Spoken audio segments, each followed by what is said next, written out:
We're here, of course, in this terrible circumstance once again. So surrealistic to be back here. Ashrei ish shelo halach batzas rishayim ubederach chatim lo amad.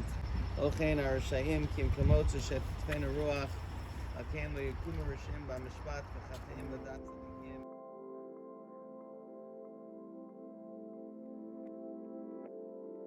A question I heard many times throughout my life as a kid, at extended family functions, at birthday parties, at times when our family was about to blend with other families through marriage, was this question: just how is Vivi related to you? I can recall several instances when the technically correct answer did not immediately come to me, and I'd fumble for a response. He's my uncle. Well, kind of like an uncle. He's my cousin. Well, my mother's cousin. Is it first? Is it second? Once removed? I'll be honest, I still don't understand how the cousin classification system works. I know that he's my grandmother's nephew, an Anderman, which was our bubby's maiden name. But the tumult of the Second World War made improvisations to our family structure necessary in order to make sure that the survivors continued to survive. The roles played by each of our ancestors were complex and multi-tiered. Really, the only answer to that question, how is Vivi related to you, that feels right and that I could say with total confidence without mucking up the details, is this: Vivi is our Vivi.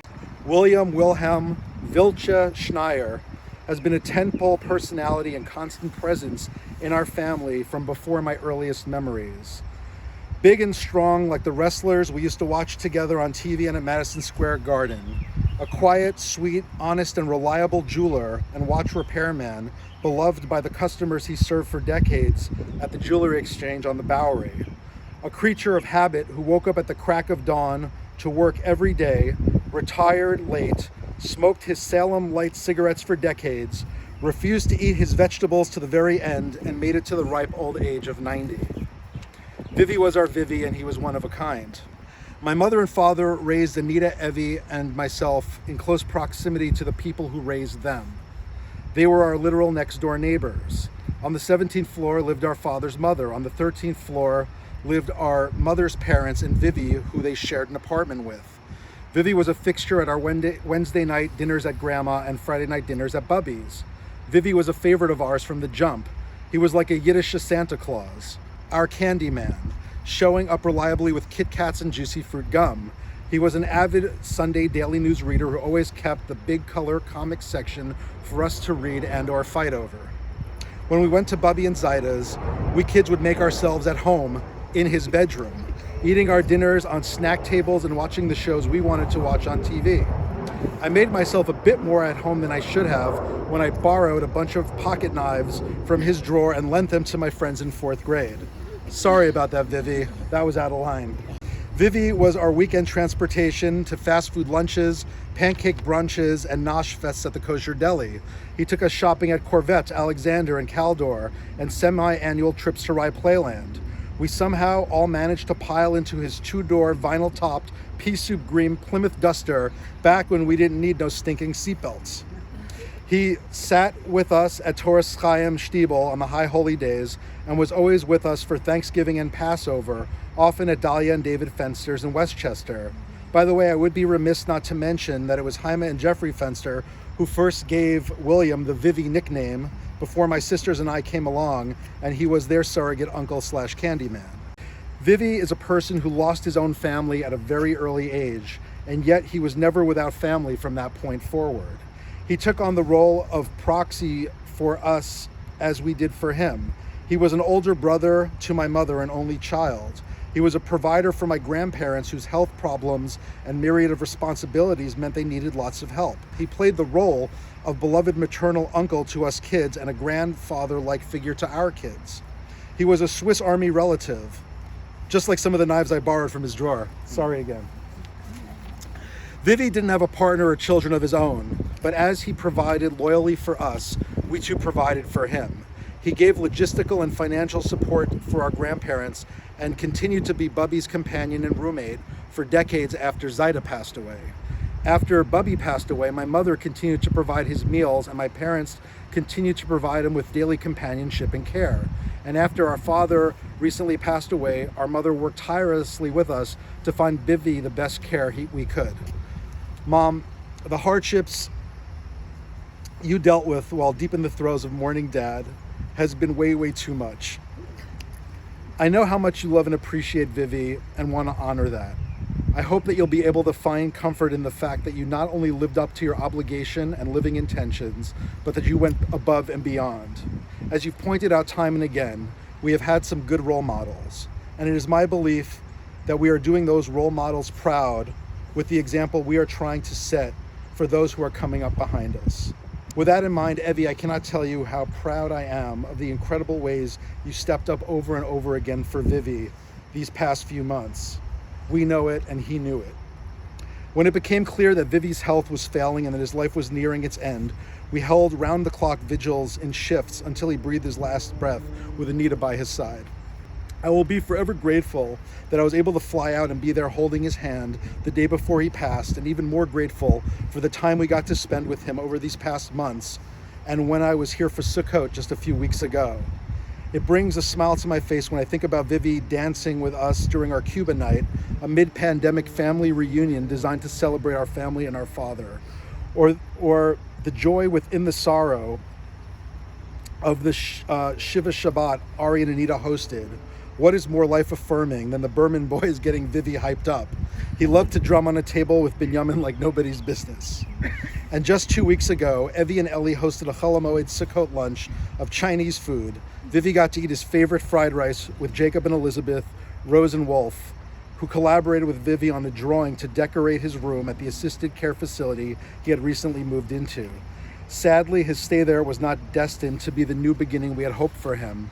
But none of the effort our mother, our significant others, our children, or the clinicians who helped us put into Vivi's betterment was for waste. Life is for the living, even when we are tired, even when it's hard. Vivi, above all else, modeled for us perseverance, and we showed it back in his name and in his honor with love. Vivi, every time we say one of your catchphrases like, "Mein goodness," ho ho ho ho ho, or the timeless exclamation of disbelief, "What in hell is this?" we are blessed by your spirit. Every time we knock over a drink at a Shabbat meal, we will think of you, have a laugh, and feel an echo of the joy that you brought into our lives. In case you didn't know, Vivi spilled a few drinks in his day. But as we commit you to this ground, our dear Vivi, an era and a generation comes to an end, but your memory and the energy you embodied will continue today and tomorrow and beyond. I love you, V. Vivi was a man of few words, so when he did speak, his words had a ton of meaning. I remember there was this time years and years ago where I thought to myself that I don't really know Vivi so well. So I would ask him questions about himself and his life. I asked him what it was like back when he lived in Poland, and he told me that when he was a kid in Poland, he was in yeshiva. I had no idea. I'm in yeshiva right now. He was a kid, he was in yeshiva, just like his older brothers were in yeshiva. I had no idea. And after a bunch of times, he also told me this one story where he was with his mother, his father, and his two older brothers outside, just hanging out somewhere, when all of a sudden Nazis came and started firing their weapons at him. So Vivi and his mother ran in one direction, and his father and two other brothers ran in another direction. Vivi and his mother, thank God, survived that encounter, but his father and two older brothers weren't as lucky, and that was the last time he saw them. He was under 13 years old. He must have been like 11 or 10 years old. Vivi and his mother ended up moving to Cuba and living with Alta Bubby and Zaide. And eventually his mother died, and Alta Bubby took Vivian as her own, as her son. And Bubby, my grandmother, Vivi was a brother to her, and also Herman. She also took Herman in, who was also another cousin of Bubby's, or nephew of Alta Bubby's, who she took in as a son. When they moved to America, he had to stop in Jamaica before going to the States to get a visa. He was there for almost 2 months, where he'd go every day to the embassy to try to get the visa, and it took almost 2 months. He said it was not so much fun. Let's just put it there. It wasn't so much fun for him. But he survived, he lived, and he moved to the States. Vivi stayed with Alta Bubby till the end of Alta Bubby's life, which we all know was a long time. And Vivi not only took care of her, but also paid the rent, because the gratitude that Vivi had, it never faded. Vivi retired at age 80, okay? He would take the train every morning at 5 a.m. to Manhattan to work as a watch fixer. That's what he did. 8 till age 80. 5 in the morning, every day. There's a saying, the more effort you put into something, the more connected you are to that thing. And that's exactly how I felt with Vivi. He was my guy. And I couldn't wait to see him. And especially see his reaction when he saw me. Oh, Binyamin, oh, man. That was music to my ears. There was this one time where, about a year ago, me and my family were at Bubby and Poppy's house, hanging out, in the time between 5:55 p.m. and 7:55 p.m., which meant that Vivi was obviously there. So I was trying to think about what's something that we all could watch, and something Vivi could watch that he would genuinely enjoy watching. So I thought about it a bit, and I came up with the conclusion of Charlie Chaplin. And I couldn't have been more right. Vivi was laughing. He was cracking up. I can't recall another time that that's happened to this extent. It was everybody in the room had smiles on their face. Everybody was so happy to see him happy and laughing out loud. It was a revelation. And it just felt like he so deserved that. He so deserved that. He so deserved that. I'm going to miss talking to Vivi about weather. It's a big conversation of ours. And I respect you and appreciate what you have done for my family.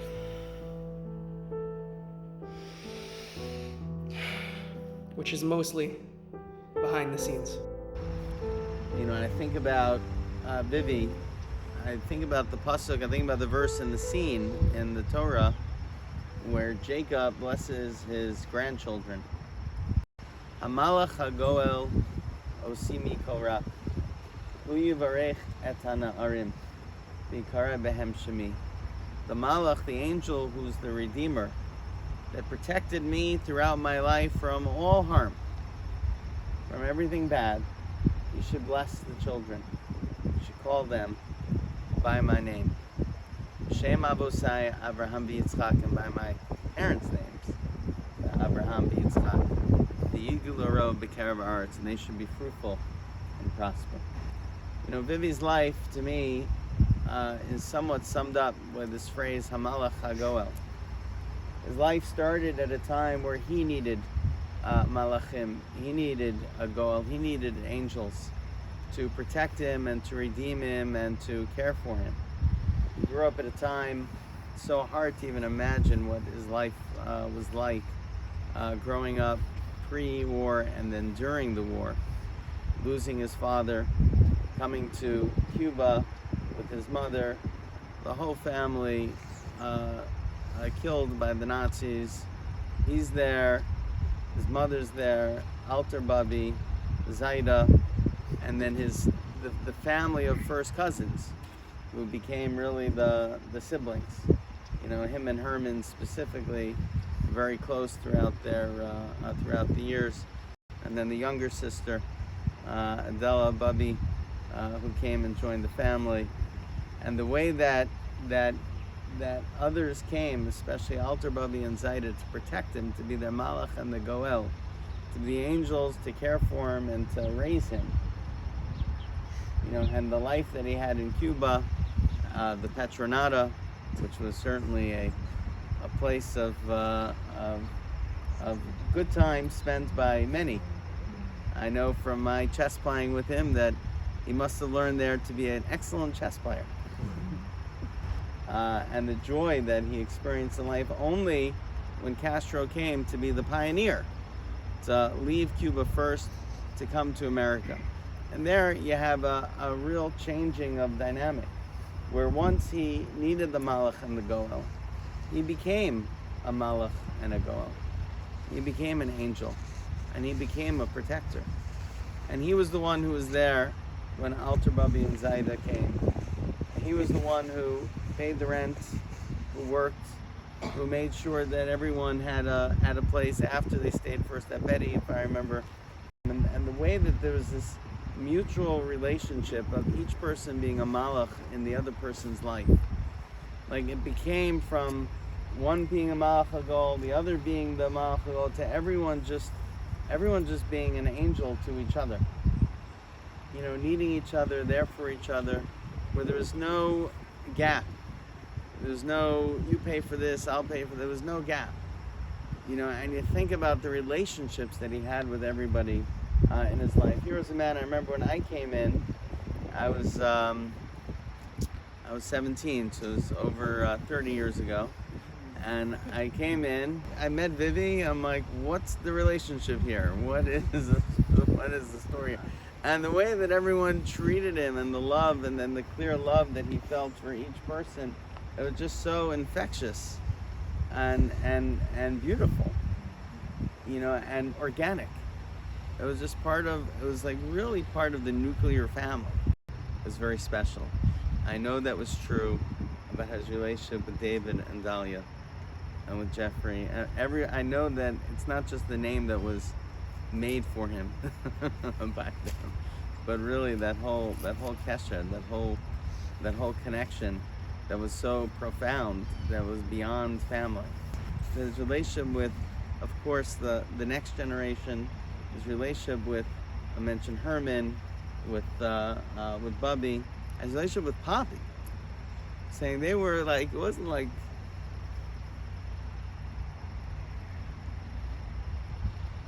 it wasn't even like brothers, because they were always together.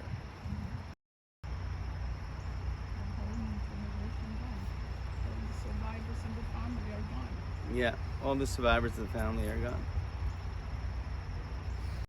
Right, so Vivi's the last survivor of the family.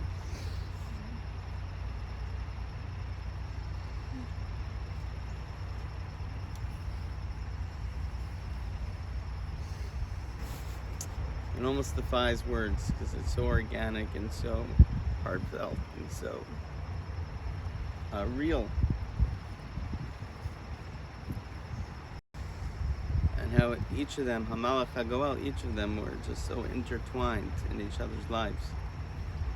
And so I think about that verse, I think about that scene, not just because of the Malach HaGoel Simu Korah, because of the blessing, that each was a Malach and Goel, was an angel in each other's lives, but really the hope that the blessing expresses.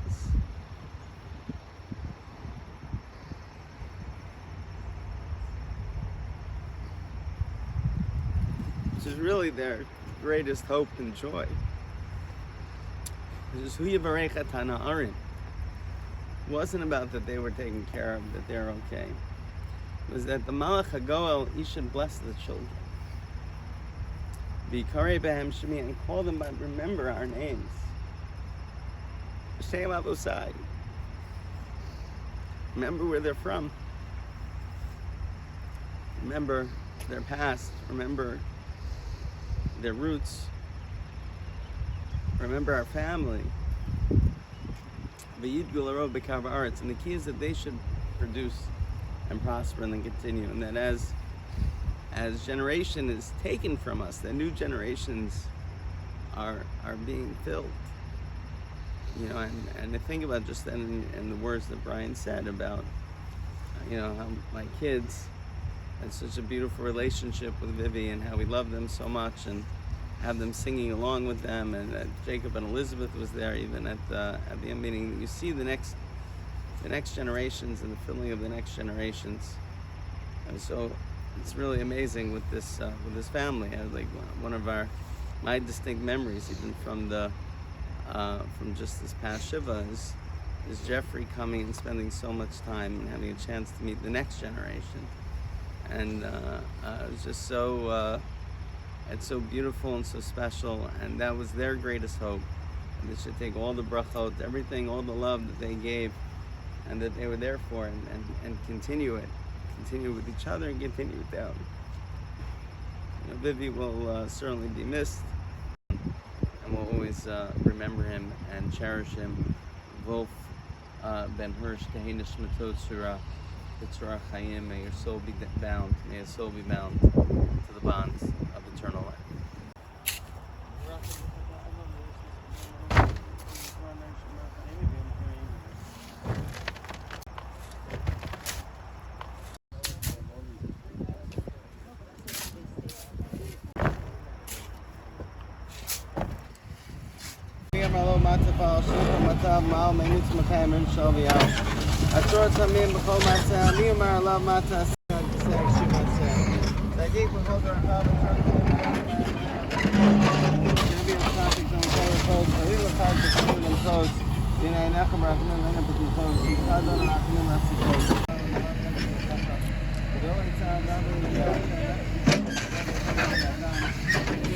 Oseh shalom Ramav, Yaseh shalom aleinu v'al kol Yisrael v'yimru amen.